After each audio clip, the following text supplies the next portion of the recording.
Your pursuit of peace might be the very vibration canceling your manifestations. Not because peace is wrong, but because the peace you chase is static and non-responsive. Manifestation rests on three pillars: clarity, attention, and action, each generating constructive friction that moves your reality. When you over-prioritize a flat inner state, your focus narrows around preserving calm rather than advancing aims, and the cues aligned with your intention fade from awareness. By the end, you will redefine peace as purposeful momentum, calm in motion, so your mind, feelings, and behavior finally collaborate. And then we will ask, when does calm become camouflage? We now name the pattern the peace trap, when equanimity becomes avoidance. You adopt serenity as identity, and it quietly mutes your manifestations by flattening the energy that moves you. A routine that keeps you soothed can also keep you small. The profound truth is simple. A static inner state broadcasts a low signal to your reality. Functional equanimity, or steady presence, stabilizes your nervous system while you engage with challenge. Defensive equanimity, or emotional numbing, suppresses arousal to avoid risk. One maintains all three pillars: clarity, attention, and action. The other drops the action pillar and stalls movement. Manifestation is not passive. It is clarity named, attention focused, and action taken, each component generating productive friction that refines your aim and mobilizes behavior. Here is the paradox. When you overvalue inner stillness, you veto the very arousal states, anticipation, urgency, focused drive, that help your mind prioritize what matters. You label healthy activation as disturbance. You call the spark a problem, and your behavior follows the label. Think of attention as a tuner that orients toward what you decide is important. The reticular activating system, the attentional gatekeeper, privileges cues tied to active goals and salient feeling. If you set your internal volume to near silent to avoid noise, you will not register the cues that carry your next step. Low volume, low pickup. The signals exist, but your settings deny them priority. The research is unambiguous. Manifestation is not wishful thinking. It asks for effort and energy directed toward your aim, expressed as consistent and purposeful steps. When you sanitize your affect to remain undisturbed, you dampen the motivational signal that would otherwise push you into outreach, decision, and skill acquisition. You do less of what would move the needle, not because you lack desire, but because you refuse the heat that powers movement. You know the form. The morning is flawless. Breathwork, journaling, clean nutrition, controlled light exposure, a curated affirmation. Yet outreach waits, negotiation waits, practice waits. The pretext is noble: do not disturb your peace. The result is predictable: no new data, no new conversations, no new competence.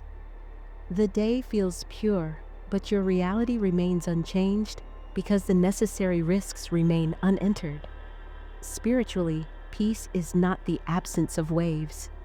Peace is the capacity to steer through waves with a steady hand. Stillness without steering devolves into stagnation, a pool without inlet or outlet, calm to the eye and lifeless beneath the surface. Co-creation requires your participation as evidence. The universe recognizes movement as seriousness. We will reframe discomfort as guidance from the subconscious mind, not as failure.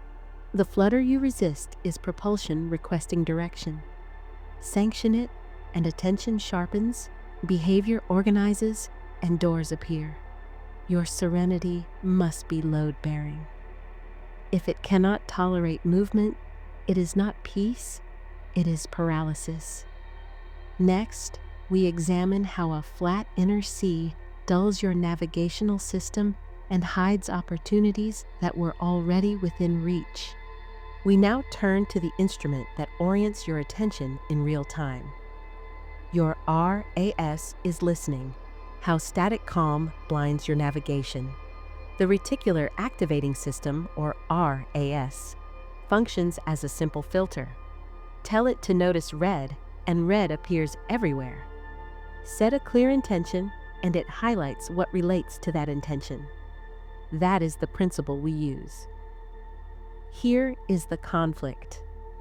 When you suppress emotional variance in pursuit of unbroken calm, you also soften the internal signals that say, "This matters now." With a low internal pulse, fewer cues stand out. The world does not go silent. Your prioritization does.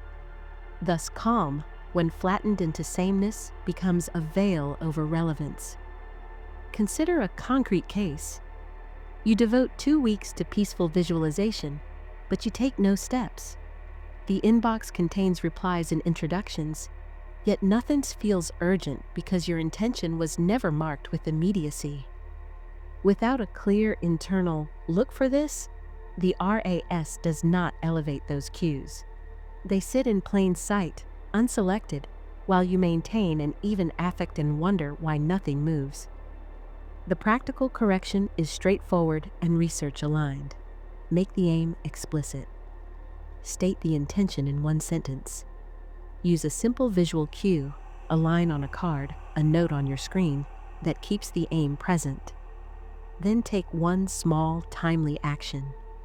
This combination, clarity, attention, action, tells your system what to notice and what to do next. Think of a lighthouse that dims its beam to conserve energy. The structure stands, the sea moves, ships pass, but guidance weakens. When the beam is low, fewer captains register the coast. Likewise, when your inner signal is faint, relevant cues fail to register as relevant. Raise the beam. In this context, increase the salience of your aim through clear intention and consistent action, and more arrivals occur. Where attention goes, energy flows. Where energy flows, selection sharpens.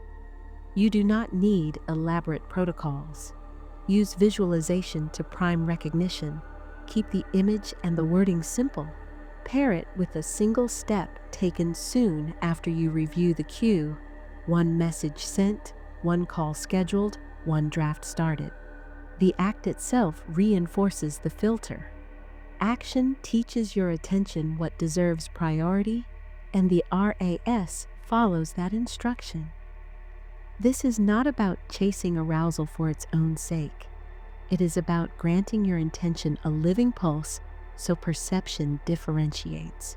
You give your mind a target and a pathway, and your environment becomes legible again. We now direct that pulse into movement without abandoning equanimity. You will learn to convert the flutter you once resisted into usable momentum, aligning the triad: clarity, attention, action, so friction becomes fuel rather than a reason to retreat. Now we operationalize that principle in daily life. Calm in motion, turning friction into manifestational fuel. What if the anxiety you resist is propulsion requesting a direction? It is a live current. Left unnamed, it disperses. Given a vector, it becomes movement. Your reality listens to the way you organize this current in your inner state. You can transmute the flutter into fuel. The triad is non-negotiable: clarity, attention, action.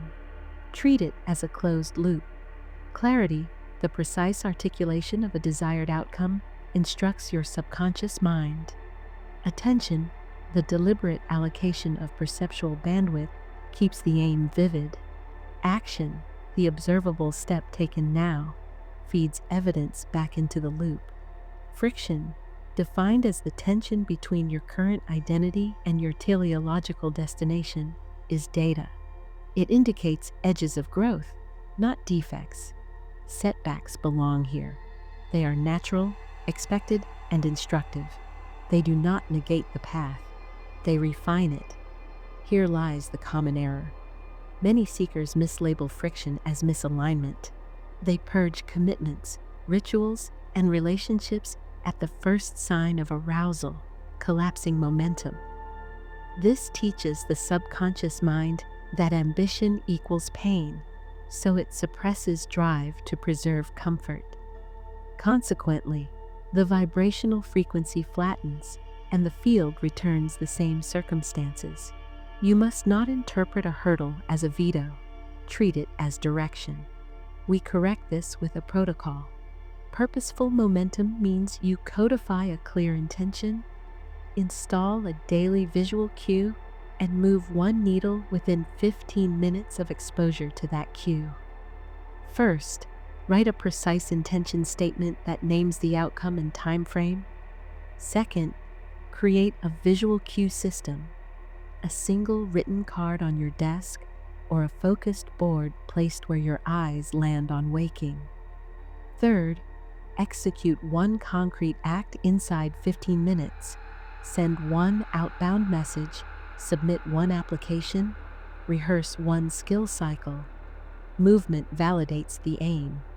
Empirical guidance supports this structure.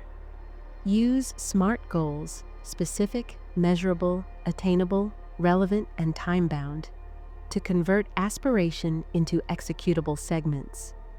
Then reinforce with 2 practices from the research: consistent daily action and visualization that sustains unwavering faith in the realization of your desire. You must believe you are capable of creating what you desire. Visualization here is not fantasy, it is calibration. You hold the image with conviction, then act, so belief and behavior corroborate each other. See the shift from peaceful stagnation to calm execution. You open the visual cue, breathe slowly through your nose, extend the exhale, and draft the outreach email. You hold gratitude for the pending reply as if it already exists in potential. The flutter in the chest is interpreted as signal, not threat. You hit send, evidence enters the loop, and your attention privileges what aligns with this identity. Add a safeguard. Run an alignment check before escalation. Ensure the goal accords with your values and higher purpose. The research is unequivocal. Attempts to manifest outcomes that violate core beliefs generate dissonance and stall fulfillment. When friction exposes value conflict, adjust the aim, not your awareness. Congruence stabilizes equanimity under load. Peace, rightly understood, serves movement. Hold steady within while you advance without. From that stance, the closing insight becomes self-evident, and your next 7 days can serve as proof. Peace that forbids motion is resistance. Peace that stabilizes motion is power. Hold a steady inner state while behavior advances.